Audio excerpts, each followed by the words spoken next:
अधिकारी sky classes में स्वागत है। आज हम लोग एक नए चैप्टर की शुरुआत कर रहे हैं, जिस चैप्टर का नाम है जल संसाधन। जल संसाधन के बारे में हम लोग जानेंगे। आइए इसका जो पहला क्वेश्चन है, पहला क्वेश्चन को हम लोग देखते हैं। पहला क्वेश्चन कह रहा है कि बृहद क्षेत्र में जल की उपस्थिति के कारण पृथ्वी को क्या कहते हैं।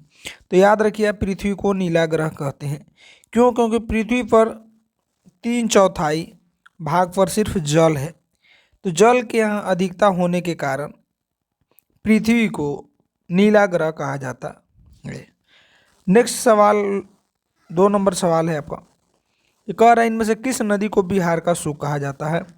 तो आप जान रहे हैं कि कोसी नदी को बिहार का सुख कहा जाता है, जबकि आपसे पूछे झारखंड का तो उसको दामोदर कहते हैं। चलिए नेक्स्ट सवाल है 3 नंबर कि सर्वाधिक वर्षा होती है, यानी सर्वाधिक वर्षा कहाँ होती है।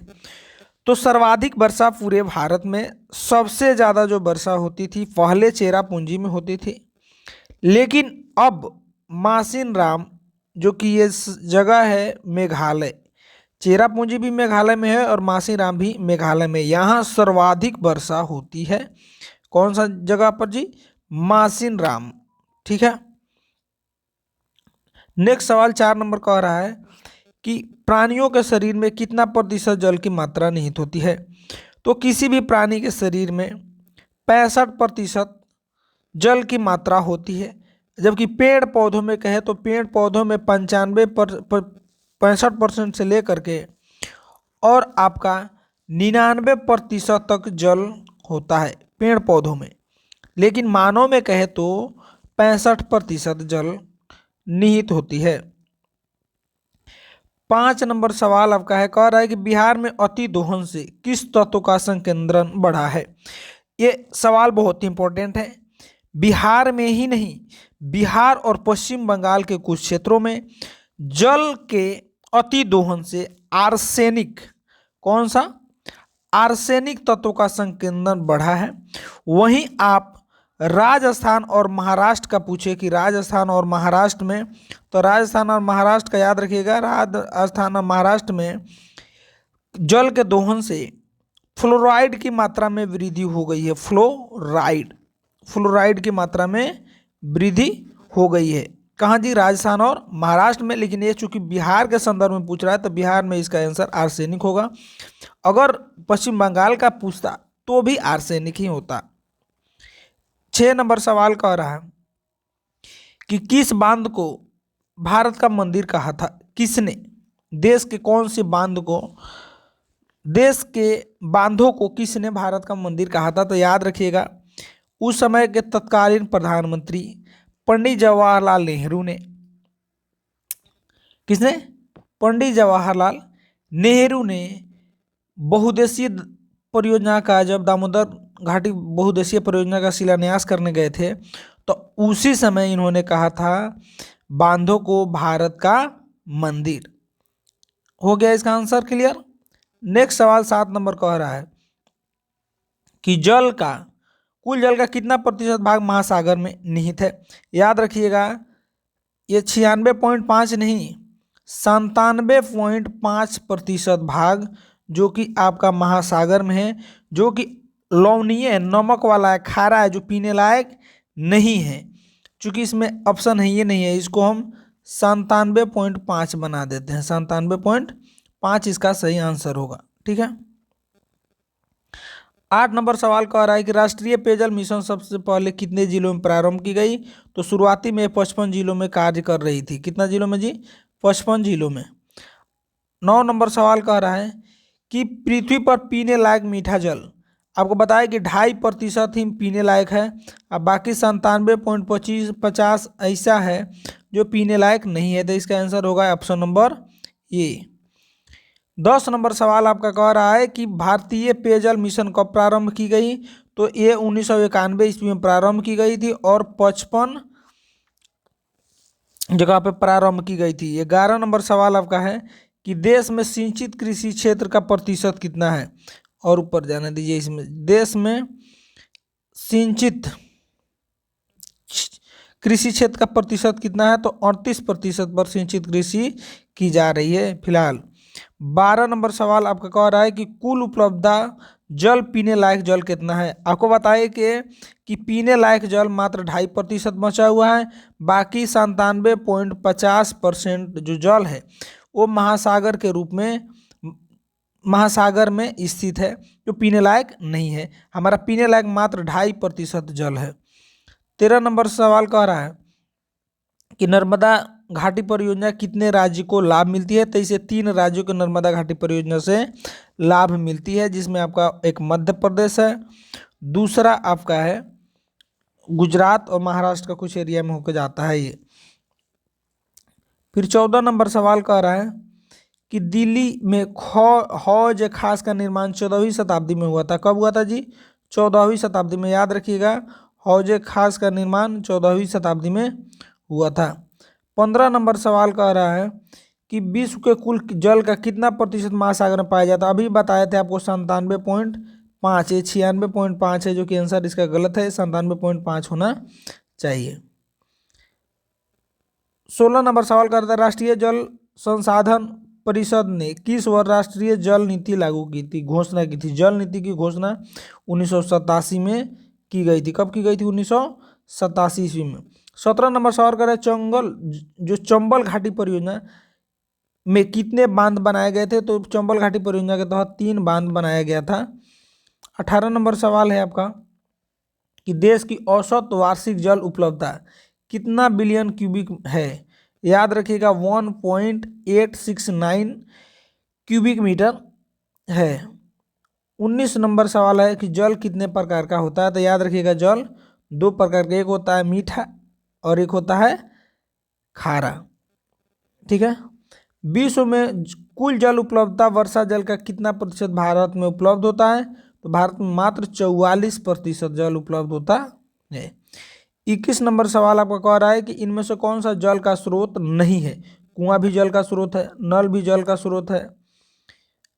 नल जल का स्रोत नहीं है, नल से तो पानी निकाला जा रहा है। झरना ये भी जल का स्रोत है, हिमनद ये भी जल का स्रोत है, लेकिन नल जल का स्रोत नहीं है। आपका आधुनिक भारत के मंदिर किसे कहा गया है? किसको कहा गया है जी? बांध को। किसको? बांध को। किसने कहा था? नेहरू जी ने। किसने कहा था जी? नेहरू जी ने, जवाहरलाल नेहरू ने कहा था। 23 नंबर सवाल है आपका भाखड़ा नांगल परियोजना किस नदी पर बनाया गया है? याद रखिएगा सतलज नदी पर पंजाब में बनाया गया भाखड़ा नांगल परियोजना। ठीक है। नेक्स्ट सवाल 24 नंबर है कि संसार का सबसे बड़ा बांध किस नदी पर बनाया गया है? वही महानदी पर है, जिसका हीराकुंड बांध नाम है। हीराकुंड बांध, जो कि कहाँ है जी? उड़ीसा में है। याद रखिएगा उड़ीसा में हीराकुंड बांध बनाया गया है। किस नदी पर? महानदी पर। संसार का सबसे लंबा बांध है। ठीक है। 25 नंबर सवाल आपका कह रहा है कि कोसी परियोजना से उत्पन्न बिजली का आधा भाग किसको दे दिया जाता है? चूंकि कोसी का आधा आपको नेपाल को दिया जाता है, बांग्लादेश को नहीं। किसको? नेपाल को दिया जाता है, क्योंकि कोसी परियोजना भारत और नेपाल की सीमा पर बनाई गई है। 26 नंबर सवाल आपका है कि वर्षा जल ग्रहण ढांचा हर घर में बनना किस राज्य में कानून अनिवार्य है? यानी वर्षा जल संग्रहण ढांचा हर घर में बनाना किस राज्य में कानून अनिवार्य किया गया है? ये तमिलनाडु राज्य में बोला गया है कि वर्षा का जल आप संग्रहण करने के लिए अपने घर में क्या बनाइए? घर में बनाइए एक ढांचा जहाँ वर्षा का जल संग्रहित करके आप रख सकते हैं। खारे जल की सबसे बड़ी झील, याद रखिएगा कैस्पियन सागर। कहाँ जी? जो अमेरिका में है कैस्पियन सागर झील, यहीं पर है खारे पानी की सबसे बड़ी झील। 28 नंबर सवाल आपका कह रहा है कि भारत के सबसे खारे जल की झरना यानी झील, सबसे गहरा खारे जल की झील कौन है? तो खारे जल की कहेगा तो कौन सा जी? मृत सागर झील। 29 नंबर सवाल आपका कह रहा है कि इनमें से कौन सा बांध दामोदर नदी घाट पर निर्मित नहीं है। इस पर 3 को दामोदर पर 3 को बांध बंधा हुआ था ना जी। उसमें आपका तिलैया नहीं है, नहीं तो कोनार, बोकारो और पंचेती 3 बांध दामोदर नदी घाटी पर बनाया गया है। मैथन बांध किस नदी पर बनाया गया? याद रखिए, बराकर नदी पर मैथन बांध बनाया गया है। 31 नंबर सवाल आपका कह रहा है कि इनमें से कौन सा बांध बराकर नदी पर नहीं बनाया गया था? तो एयर बांध बराकर नदी पर नहीं बनाया गया। तो तिलैया, मैथन और बाल पहाड़ी, ये तीनों बांध बराकर नदी पर बनाया गया था। 32 नंबर सवाल कह रहा है कि भूमिगत टंकी यानी टांका किस राज्य में मिलता है? तो ये राजस्थान में मिलता है जी, क्योंकि वो पानी की बहुत किल्लत रहती है, बहुत परेशानी होती है वहाँ पानी के लिए। गंडाथुर गांव कहाँ स्थित है? याद रखिएगा, मैसूर का एक जगह है, वहीं पे गंडाथुर गांव स्थित है। खादीन कहाँ पाया जाता है? क्या नाम है जी? खादीन। खादीन आपका जैसलमेर राजस्थान में पाया जाता है। 35 नंबर सवाल आपका कह रहा है इनमें से किस परियोजना का मुख्य उद्देश्य बाढ़ को नियंत्रित करना है? कौन सी योजना है जो बाढ़ को नियंत्रित कर रहा है? चंबल, भाखड़ा या हीराकुंड? याद रखिएगा, भाखड़ा नांगल परियोजना बांध को जो बनाया गया है वो बाढ़ को नियंत्रित करने के लिए, भाखड़ा नांगल परियोजना जो सतलज नदी पर पंजाब में बनाया गया है, बाढ़ नियंत्रण करने के लिए बनाया गया है। इनमें से किस राज्य को नर्मदा घाटी परियोजना से लाभ नहीं मिलता? आपको बताया कि 3 को राज्य हैं, जिसमें राजस्थान, गुजरात और मध्य प्रदेश से 3 राज्य को लाभ मिलता है, जबकि झारखंड को नर्मदा घाटी परियोजना से कोई लाभ नहीं मिलता है। फिर पूछे पड़े कि नर्मदा नदी पर कौन सा बांध बनाया गया है, डैम? तो सरदार सरोवर बांध जो कि गुजरात में बनाया गया है नर्मदा नदी के। ये बांध जब बन रहा था तो उस समय वहाँ के लोगों ने इसका विरोध किया और नर्मदा बचाओ आंदोलन की शुरुआत की थी। आपसे पूछे नर्मदा बचाओ आंदोलन किस बांध के बनने के विरोध में ये आंदोलन चला था? तो याद रखिएगा, सरदार सरोवर बांध बनने के कारण ये आंदोलन की शुरुआत हुई थी। पूर्वोत्तर राज्यों में जल में किसकी मात्रा अधिक होता है? यानी पूर्वोत्तर राज्यों में लोहा। ठीक है, पूर्वोत्तर राज्यों में जल में किसकी मात्रा अधिक होती है जी? लोहा की मात्रा अधिक होती है जल में। किस देश में कम वर्षा के बावजूद पानी का अभाव नहीं है? ये देश है इजराइल। वहाँ बहुत कम बारिश होता है, उसके बावजूद वहाँ पानी की कमी नहीं है। 39 नंबर सवाल आपका कह रहा है कि मीठे जल की सबसे ऊंची झील कहाँ है? जहाँ जल हो मीठा और वो झील बहुत ऊंचा हो, तो आप रखते हैं टीटी काका जो झील है ये है आपका उत्तराखंड में, और ये भागीरथी नदी का है पर बना ये झील है टीटीका का झील, याद रखिएगा, उत्तराखंड में। कावेरी जल विवाद कितने राज्यों के मध्य है? याद रखिएगा, कावेरी जल विवाद 3 राज्यों के मध्य है, जिसमें तमिलनाडु है, कर्नाटक है और एक और राज्य, 3 राज्य है। स्वतंत्र भारत की पहली नदी घाटी परियोजना, इसी का नाम है दामोदर नदी घाटी परियोजना। इसी का शिलान्यास करने के लिए यानी उद्घाटन करने के लिए हमारे तत्कालीन प्रधानमंत्री पंडित जवाहरलाल नेहरू गए थे और उन्होंने इस बांध को देख करके बांध के बारे में कहा था कि बांध आधुनिक भारत का मंदिर है। 42 नंबर सवाल कह रहा है कि भारत में जल का सबसे अधिक उपयोग किस कार्य के लिए होता है? तो याद रखिएगा, सिंचाई में। खेत हम लोग पटाते हैं ना, उसी के सिंचाई में जल का सबसे ज़्यादा उपयोग होता है। भूमिगत जल का अधिक उपयोग किस क्षेत्र में होता है? किस क्षेत्र में? यानी उत्तर भारत में जी। भारत के कौन क्षेत्र में? तो उत्तर भारत में सबसे ज़्यादा जल की खपत होती है। कृष्णा नदी पर विकसित नदी घाटी परियोजना का क्या नाम है जी? उसका नाम है नागार्जुन सागर। कौन सा सागर बना हुआ है कृष्णा नदी पर? नागार्जुन सागर परियोजना बना हुआ है। 45 नंबर सवाल कह रहा है कि संसार का नहीं भारत का सबसे लंबी नहर कौन है? इंदिरा गांधी नहर, जो कि राजस्थान में है।